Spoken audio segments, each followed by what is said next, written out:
किनारे गौड़ी ठाड़ है, फूल देगे मलिनिया।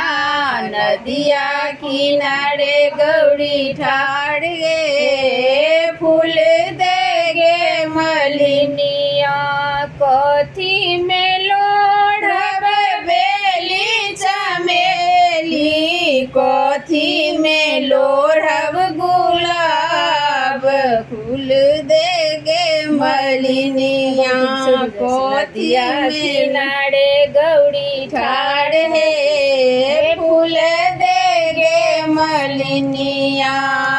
डाली में लोढ़ब बेली चमेली, डाली में लोढ़ब बेली चमेली।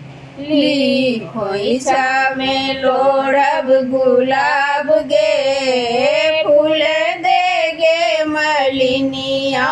नदिया में लोढ़ब गुलाब गे, फूल देगे मलिनिया। नदिया किनारे गौड़ी ठाड़ है, फूल देगे मलिनिया। किनका चढ़ायब बेली चमेली, किनका चढ़ायब बेली चमेली। किनका चढ़ायब गुलाब गे, फूल देगे मलिनिया।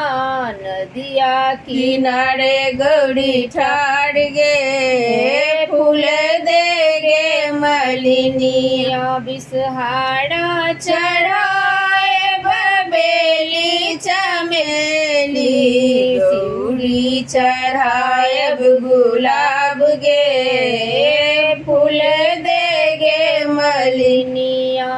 किनका समांगब अनधन लक्ष्मी, किनका समांगब सोहाग गे, फूल देगे मलिनिया।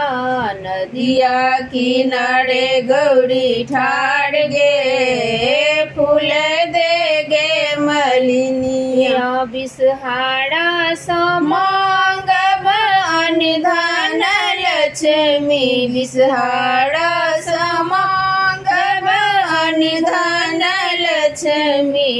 गौड़ी समांगब सोहाग गे, फूल देगे मलिनिया।